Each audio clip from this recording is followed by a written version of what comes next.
하나님 말씀 사도행전 8장 2절부터 13절 말씀입니다. 신약성경 199페이지 사도행전 8장 2절부터 13절 말씀 제가 봉독하고 마지막 절 합독합니다. 그날에 경건한 사람들이 스데반을 장사하고 위하여 크게 울더라. 사울이 교회를 참멸할세 각 집에 들어가 남녀를 끌어다가 옥에 넘기니라.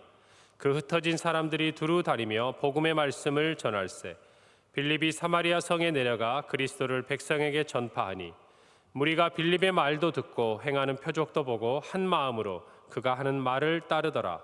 많은 사람에게 붙었던 더러운 귀신들이 크게 소리를 지르며 나가고 또 많은 중풍병자와 못 걷는 사람이 나으니 그 성에 큰 기쁨이 있더라. 그 성에 시몬이라 하는 사람이 전부터 있어 마술을 행하여 사마리아 백성을 놀라게 하며 자칭 큰 자라 하니 낮은 사람부터 높은 사람까지 다 따르며 이르되 이 사람은 크다 일컫는 하나님의 능력이라 하더라. 오랫동안 그 마술에 놀랐으므로 그들이 따르더니 빌립이 하나님 나라와 및 예수 그리스도의 이름에 관하여 전도함을 그들이 믿고 남녀가 다 세례를 받으니 함께 읽습니다. 시몬도 믿고 세례를 받은 후에 전심으로 빌립을 따라다니며 그 나타나는 표적과 큰 능력을 보고 놀라니라. 아멘. 어제 저희가 오늘 이 새벽의 말씀을 통해서 스데반이 순교하고 그 이후에 이어서 예루살렘 교회에 큰 환란이 다가온 것을 오늘 성경 말씀이 우리에게 가르쳐 주고 있습니다. 어제 말씀이었던 사도행전 8장 1절을 보면 사울은 그가 죽임당함을 마땅히 여기더라. 그날에 예루살렘에 있는 교회에 큰 박해가 있어 사도 외에는 다 유대와 사마리아 모든 땅으로 흩어지니라 라고 기록하고 있습니다. 스데반의 순교는 단지 스데반 한 사람의 죽음으로 끝난 것이 아니라 사도 외의 모든 성도들이 유다와 또 사마리아 모든 땅으로 흩어진 결과로 나타났습니다. 어제 8장 1절의 이 말씀을 우리가 읽으면서 익숙한 우리가 잘 아는 성경 구절 한 구절이 떠오르죠. 바로 사도행전 1장 8절의 말씀이죠. 오직 성령이 너희에게 임하시면 너희가 권능을 받고 예루살렘과 온 유대와 사마리아와 땅끝까지 이르러 내 증인이 되리라 라는 하나님의 말씀이 드디어 예루살렘 교회를 통하여서 성취되고 이루어지는 것들을 오늘 말씀을 통해서 우리가 볼 수 있습니다. 제가 보니까 좀 기억하기 참 좋더라고요. 사도행전 1장 8절에 주님께서 하신 말씀이 사도행전 8장 1절이니까 장절만 딱 뒤집어 가지고 8장 1절에 이 사건이 이제 실제 현실이 되는 거죠. 실현이 되는 거예요.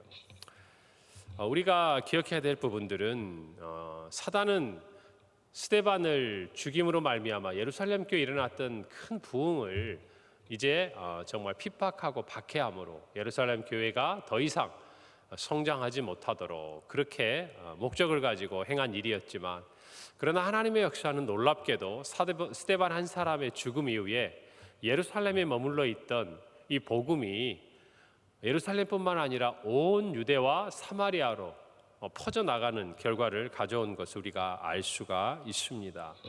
마치 우리의 원수 사탄은 예수 그리스도를 십자가에 못 박아 죽임으로 말미암아서 자신이 승리한 것을 세상 가운데 외치고 선포하려고 했겠지만, 오히려 예수님께서 3일 만에 부활하심으로 말미암아 사망 권세를 이기고 모든 인류를 원수 마귀의 그런 사망의 권세 아래서 구원해 내신 것들을 우리가 보는 것처럼 이 스데반의 순교로 말미암아 드디어 복음이 온 땅에 편만하게 되는 것을 우리가 살펴볼 때 하나님의 섭리가 놀랍다, 하나님의 승리가 참 귀하다, 이런 생각들을 저희가 하게 되는 것입니다. 오늘 본문의 이 스데반의 죽음 이후에 일어난 박해를 통해서 우리는 그냥 온 유대와 또 사마리아 땅끝까지 이르렀다라고 또 성경이 기록하고 있지만, 사도행전 11장 19절에 보면 좀 더 자세하게 기록되어 있어요. 그때 스데반의 일로 일어난 환란으로 말미암아 흩어진 자들이 베니게와 구브로와 안디옥까지 이르러 유대인에게만 말씀을 전했다라고 기록하고 있습니다. 장차 이제 우리가 안디옥 교회를 통해서 그곳에서 하나님께서 구별하여 세운 두 사람 누구죠? 바울과 바나바, 이 두 사람이 세워지는 이 안디옥 교회까지 스데반의 순교 이후에 드디어 온 예루살렘 성도들로, 교회의 성도들로 말미암아서 복음이 전파되고 그 깃들이 닦여지는 것들을 우리가 확인할 수가 있는 것이죠. 오늘 말씀을 통해서 우리가 묵상해 보아야 될 중요한 부분들이 그들이 뿔뿔이 흩어졌다라는 것입니다. 오늘 4절에 보니까 그 흩어진 사람들이 두루 다니며 복음의 말씀을 전했다라고 기록하고 있어요.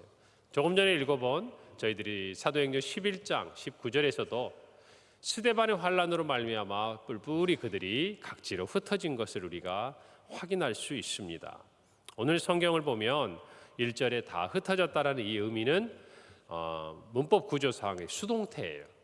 그러니까 무엇을 의미하냐면 본인들이 각자 이제 복음을 전해야지 라고 뿔뿔이 흩어진 것이 아니라 그들의 의도하고는 상관없이 외부적인 이 박해라는 힘에 의해서 그들이 흩어지게 됐다라는 것이죠. 그러나 우리는 조금 전에 살펴본 대로 그들이 흩어지게 된 그 뒤 이면에는 하나님의 섭리가 있었다라는 것이에요.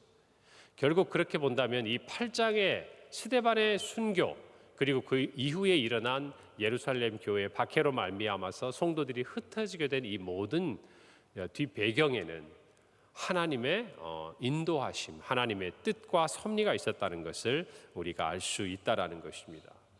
그렇다면 하나님께서는 예루살렘 교회가 이처럼 부흥하고 성도들이 서로 함께 모이고 떡을 떼고 사랑하고 자기 소유를 팔아서 교회를 섬겼던 이 아름다운 일들을 하나님이 흩으셨다라는 그런 어떤 우리의 생각에 도달하게 된다라는 것이죠. 그렇다면 하나님께서는 예루살렘 교회가 당하고 있는 이 박해를 하나님이 스스로 만들어낸 것인가?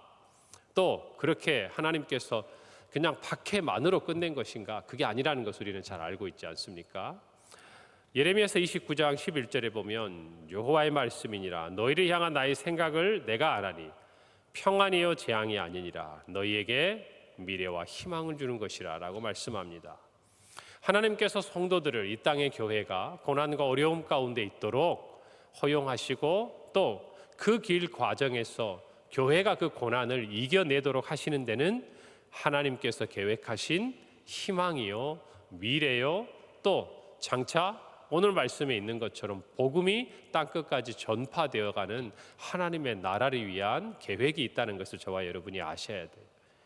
그러니까 성도의 고난은 단순히 그냥 그 고난 하나, 그 성도가 그 고난을 이겨낼 것이냐 말 것이냐 그 개인적인 차원에서 끝나는 것이 아니라 개인으로 보자면은 그 고난을 통해서 그 각자의 개인의 삶에 이루고자 하시는 하나님의 뜻이 분명히 담겨 있다라는 것이죠. 적어도 성도들에게는 그 성도들이 겪는 고난을 통해서 그냥 그 고난 하나로 지나고 끝나는 것이 아니라 그 고난의 뒤편에 숨겨져 있는 하나님의 뜻과 섭리가 있다라는 것이에요.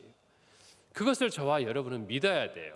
예레미야 29장 11절의 말씀처럼 하나님의 생각은 우리 안에 그냥 재앙 하나, 박해 하나, 핍박 하나, 고난 하나로 끝나는 것이 아니라 그 너머에 우리에게 주시고자 하시는 평안이 존재하는 것이고 그리고 미래와 희망이 있다라는 것을 저와 여러분이 아셔야 한다는 것이. 그래서 우리에게는 고난이 유익이 될 수 있는 것입니다. 고난 그 자체로만 끝나버린다면 우리에게 있는 유익이 무엇이 있겠습니까? 그러나 그 고난을 통해서 하나님의 말씀을 깨닫게 되고 그 고난을 통해서 하나님께서 우리의 인생 가운데 이루고자 하시는 것이 무엇인지를 우리가 발견하게 되고 그 고난을 통해서 우리가 하나님이 이루고자 하시는 그 뜻을 위해서 오늘 이 성경에 있는 것처럼 흩어지기도 하고 또 모이기도 하고 또 하나님의 복음을 전하기도 하는 일들이 저와 여러분에게서 나타나게 된다라는 것이죠. 그것을 알기 때문에 저와 여러분은 고난마저도 유익하다라고 이야기하시는 거예요. 여러분, 우리는 우리의 뜻과 우리의 의도를 가지고 또 우리의 열심과 우리의 노력을 가지고 무엇인가 모여서 그것들을 이루어가는 것처럼 보이기도 합니다. 예루살렘 교회 성도들을 보십시오.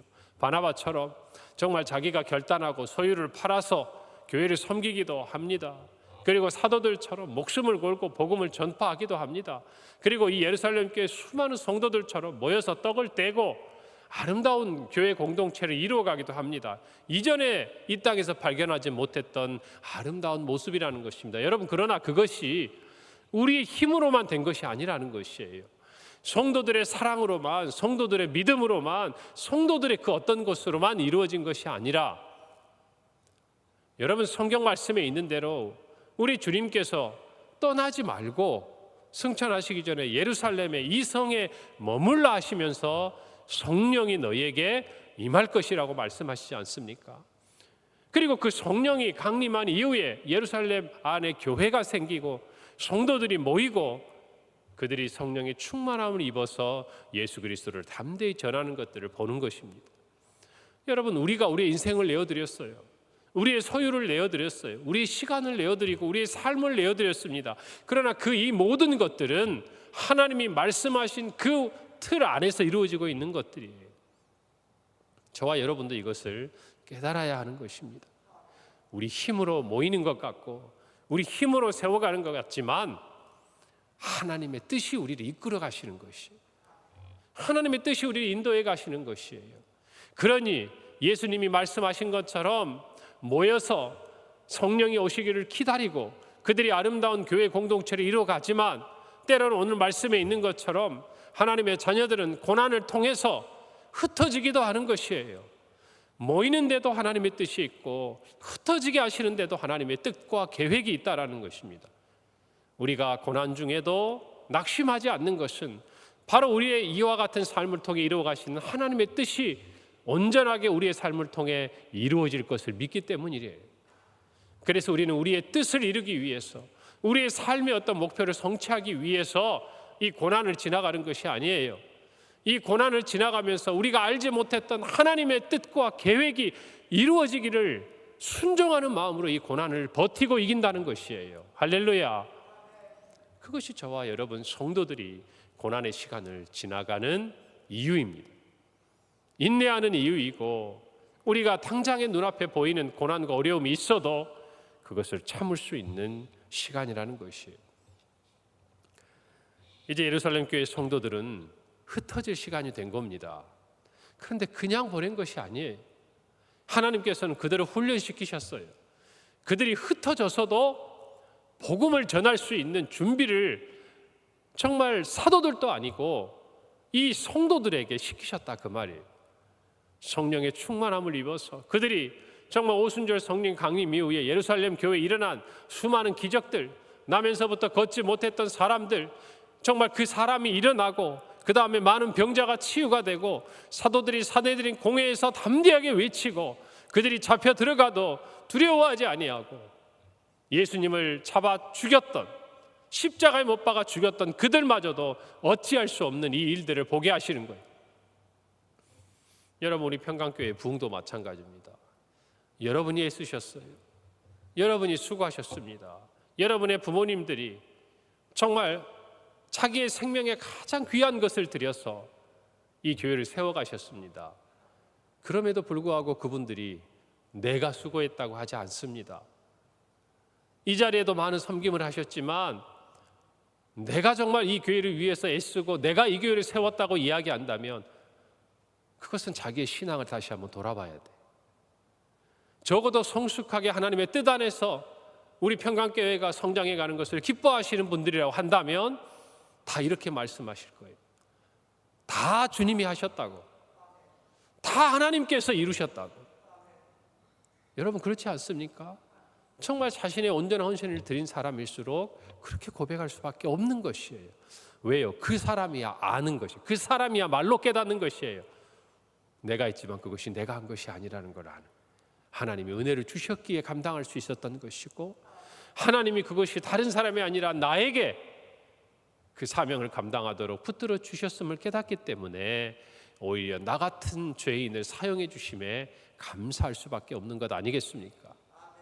여러분, 오늘 성경에 나타난 이 수많은 예루살렘 교회 성도들이 정말 그 박해를 피해서 여러분 생업도 가정도 모든 것 다 내려놓고 뿔뿔이 흩어졌어요. 그런데도 오늘 성경 말씀에 보면 뭐라고 이야기를 합니까? 4절에 그 흩어진 사람들이 두루다니며 복음의 말씀을 전했다 그랬어요. 복음의 말씀.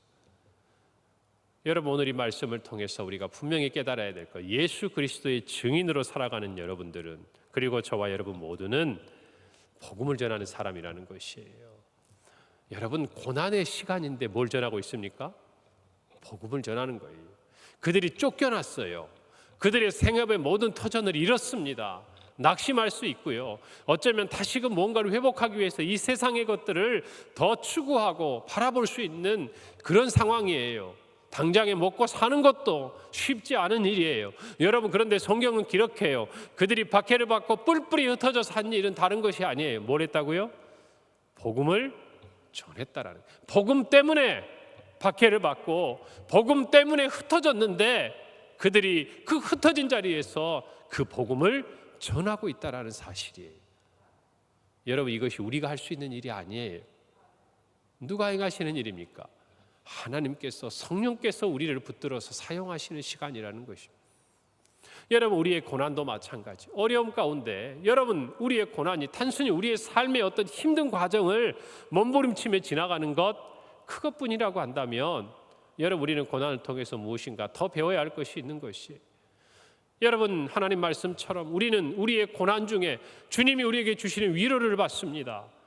그러나 그 위로는 거기서 끝나는 것이 아니에요. 우리로 하여금 그 고난 중에 있는 다른 사람을 위로하도록 주님의 위로는 우리에게 풍성하게 넘치는 것이에요. 할렐루야. 마찬가지, 우리의 고난도, 우리의 아픔도, 우리의 슬픔도, 그 모든 것들이 그냥 우리의 고난과 슬픔을 이겨내는 차원에서 끝나는 것이 아니라 그 슬픔을 이기고 그 고난을 이기고 정말 그 아픔을 우리가 견뎌내고 그것들을 가능하게 하신 우리 주님을 증거하는 것이 성도의 삶이에요. 할렐루야. 오늘 이 아침에 이 말씀을 통해 저와 여러분이 삶에 힘들고 어려운 자리가 있다면 하나님의 위로를 받으시고 여러분 정말 증인으로서의 그 삶의 모습을 회복하는 은혜가 있기를 간절히 바랍니다. 여러분, 그들 안에 복음이 있었어요. 그들은 쫓겨났습니다. 세상 한가운데로 내던져졌습니다. 여러분, 그런데 그 세상 한가운데서 짓밟히고 무기력해 보이는 그들이 놀랍게도 그 자리에서 세상을 변화시키는 거예요. 세상을 바꿔놓는 거예요. 그들이 가는 곳마다 그 복음이 살아 숨쉬기 시작하는 거예요. 여러분, 이것이 성도의 모습이에요. 이것이 성도의 삶이에요.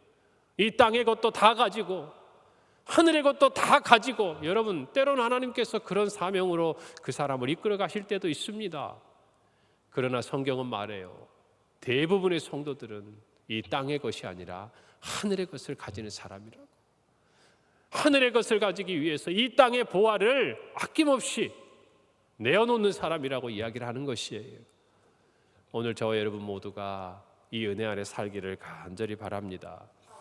오늘 저희가 읽은 사도행전 8장에는 그처럼 흩어진 한 사람, 7 집사 중에 한 사람 빌립의 이야기가 있지 않습니까? 그가 사마리아 성에서 복음을 전할 때 여러분, 예루살렘 교회에서 일어났던 그 일들이 여기에서도 그대로 일어나는 거예요. 무슨 의미를 가지고 있습니까? 그곳에 계신 성령께서 사마리아 땅에도 계시는 것이에요. 예루살렘에 계셨던 성령께서 온 유대 그들이 뿔뿔이 흩어진 자리에도 함께 계셨던 것이에요. 오늘 저와 여러분이 이것을 아셔야 돼요. 주님께서 우리와 함께 계신다는 것이에요. 성령께서 우리의 고난의 자리에 함께 계셔서 과거에 우리가 부흥할 때, 우리가 하나님 앞에 정말 사랑받을 때, 이 세상에서 칭찬받을 때 우리에게 나타났던 놀라운 일들이 우리가 고난받고 핍박받는 중에도 나타난다는 것이에요. 동일한 성령께서 우리의 삶에 함께 하신다는 것이죠. 여러분, 그리고 성도는요, 그 고난 가운데 고난으로 지는 것이 아니에요. 고난 가운데 승리하는 것이에요. 성도들은 박해를 피해 흩어졌지만 여러분, 그들은 안전한 곳이 아니라 복음이 필요한 곳으로 흩어진 것이. 성령께서 그들을 그곳에 보내셨어요. 오늘 빌립은 어디로 갔습니까? 사마리아 땅으로 갔습니다. 유대인이라면 누구도 그다지 가고 싶어 하지 않는 곳, 그들 또한 유대인을 환영하지 않는 그 자리에 여러분, 빌립이 가서 여러분 예루살렘에 있던 그 아름다운 그들에게 주셨던 복음과 성령의 능력을 전파하는 것이에요.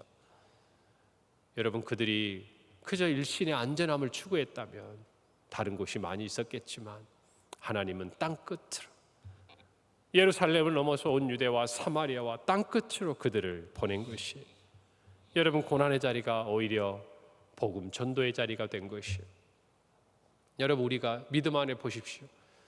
누군가가 잘 되고 형통한 것을 보면서도 복음이 전파되고 위로가 되지만요, 나와 같은 고난 중에 있는 자가 그 고난 가운데 믿음의 소망을 간직한 것 때문에 주를 믿고 복음이 전파되는 일들이 저는 더 많다라고 생각을 합니다. 여러분, 저와 여러분의 우리의 고난은요, 예수 그리스도의 십자가를 전하는 도구가 되는 것이에요. 하나님의 은혜의 통로가 되는 줄 믿으시기를 바랍니다. 여러분, 성도는 지금의 삶의 자리에 안주하는 사람들이 아니에요. 성령께서 보내는 곳으로 흩어지는 사람이라는 것이, 그 흩어지는 곳에 구원이 필요한 영혼이 있다는 걸 믿으셔야 돼요. 흩어지는 그곳에 성령의 역사가 일어나는 것을 믿으시기를 바랍니다. 오늘 말씀처럼 마술사 시몬이 모든 것을 버리고 여러분 예수 그리스도의 그 복음을 따르고 있는 모습을 보는 것처럼, 여러분, 저와 여러분도 하나님이 우리 교회를 통해서 모으셨으면 이제는 우리에게 주신 이 복음을 들고 흩어져야 될 자리를 우리의 삶에 허락하실 것이에요. 오늘 이 말씀을 붙들고 우리 모두가 평생 성령의 충만함을 입어서 정말 예수님의 증인으로서 우리의 삶의 고난의 자리든 그 어떤 자리든 복음을 들고 흩어지는, 세상을 향해 보냄받는 귀한 성도들이 되기를 간절히 바라고, 그 사명을 감당하는 우리 교회가 되기를 간절히 소원합니다.